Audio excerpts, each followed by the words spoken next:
Good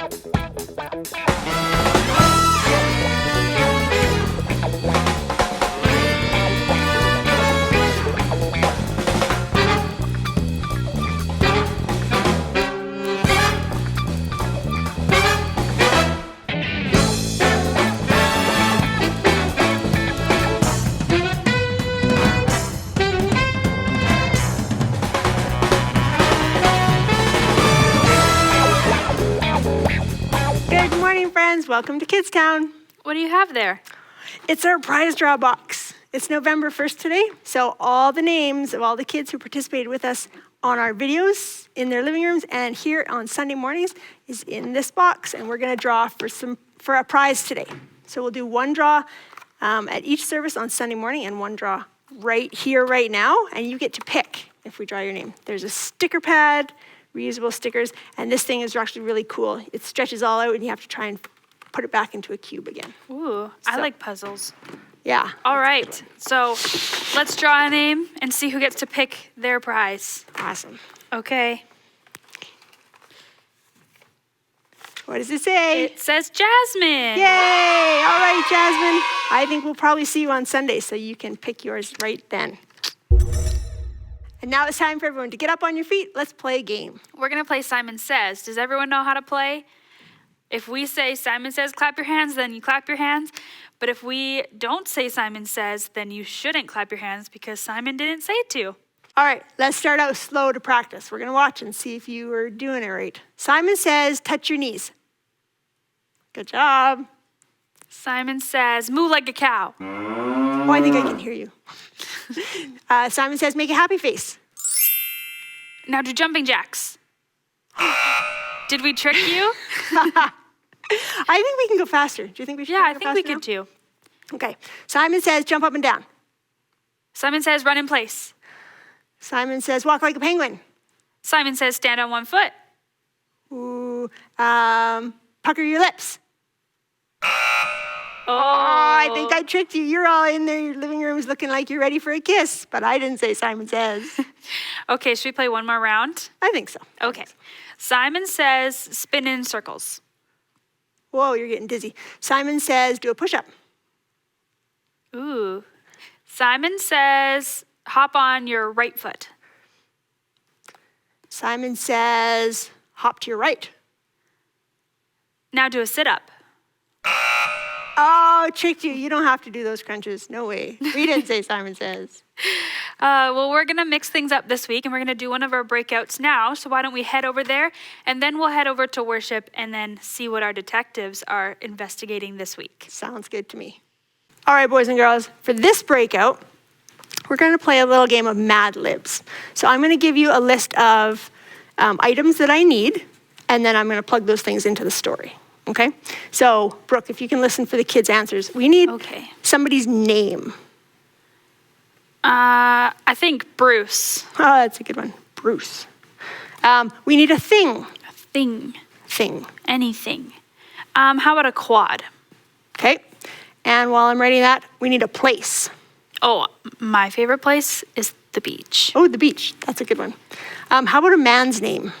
Boys and girls, what do you think? A man's name. How about Kevin? Kevin. Okay. And a number. A number.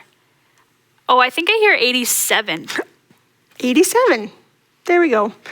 We need an animal plural. Oh. So that's more than one. How about goldfishes? Goldfishes. I like it. And a store. What store? How about winners? Okay. And an amount of money. Amount of money? I think $6,000. That's a good round number. Yes. Lots of circles in there. 6,000. Okay. So let me read to you this story. And this story comes up in our lesson later on. But this is going to be not quite the way it's written in the Bible. So, one day, Bruce was going to the temple to make a sacrifice, which is something you give to God. It can be because you want to worship God, or it can be because you've done something wrong. And for Bruce, it was because he did something wrong. He stole a quad from the beach. That was a wrong thing for Bruce to do. When Bruce got to the temple, the priest, Kevin, went out to meet him. And when he heard about the stolen quad, he told Bruce he would need to bring 87 goldfishes. 87 goldfishes. Don't steal a quad or else you'll have to find a bunch of goldfishes. Bruce was in shock. 87 goldfishes. So Bruce went out into the open temple grounds to visit the winners. It was right there in the temple. This was going to make it easy to find those 87 goldfishes. I don't think they sell goldfishes at Winners. But easy turned out to be expensive. Bruce was in shock. It was going to cost $6,000, twice as much money as it should be. What was Bruce going to do? That was a good story. It's kind of fun. When we get into our lesson, we'll hear that story, how it's supposed to be, and see what happens.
Welcome to the Bible Detective Center for Investigations.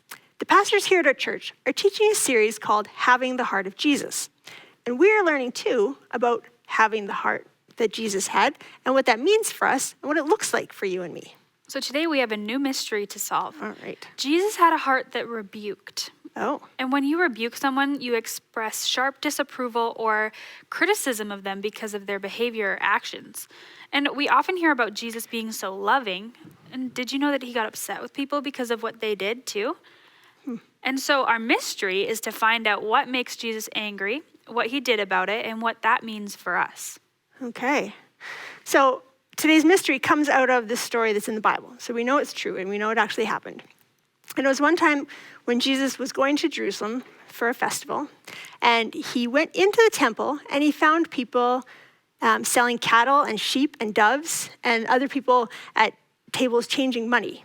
Okay, so he made a a whip out of some cords, and he drove them all out of the temple. He made them get lost and get away. And he overturned the tables of the people that were changing money, so the money scattered everywhere. And to the people that were selling doves, he said, "Get these out of here. Stop turning my Father's house into a market." Wow, how does that fit with someone who's so loving and is a friend of sinners? We'd better look for some clues. Right. I think one good place to look for clues in this one is in history. So what was the temple for? And why were there animals in it? And why were there people changing money? What does that even mean? So people went to the temple to pray and to offer sacrifices, and there were different animals that you would sacrifice for different things.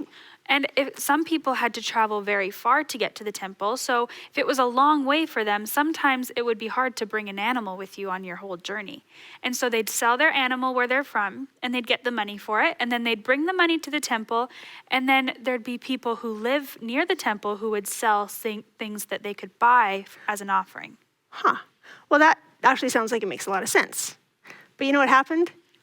As it progressed, the people that lived near Jerusalem, they actually turned it into a way to make money because they knew that this is the only place where they have to buy animals, so we can charge them whatever we want. And the people that were changing money, they would take the money from whatever country they were from or whatever area they were from, and they would change it into the money needed for the temple. But they would give them whatever exchange rate they wanted. It wasn't always fair. Yeah, so let's look for another clue in Jesus' emotions. So what was he feeling?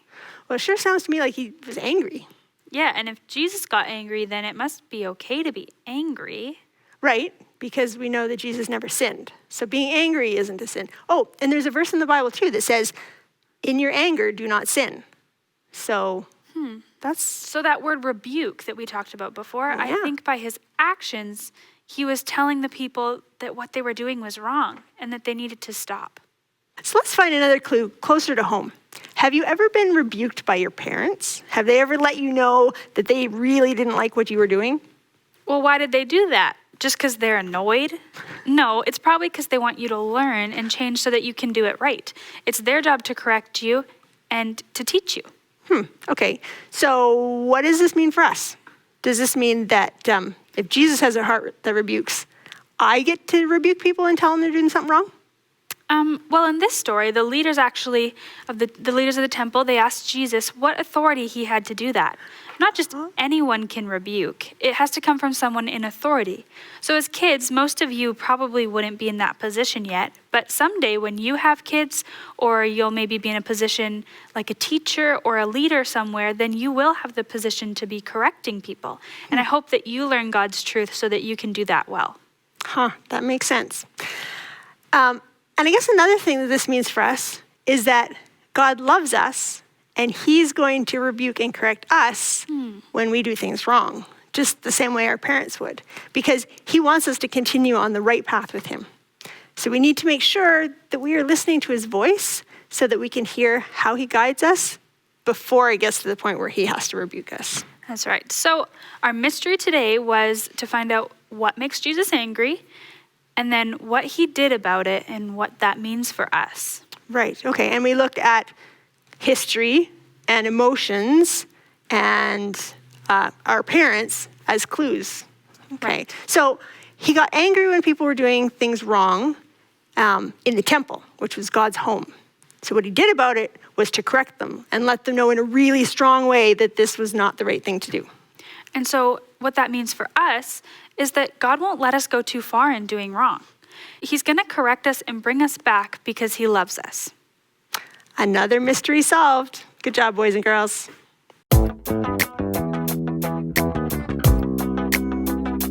Today we have a worksheet. It's got 2 pages in it that teaches us about the Bible. So as you go through it, you're going to use codes and a crossword and follow the dots. And I bet you're going to learn something about the Bible that you didn't know before. That's right.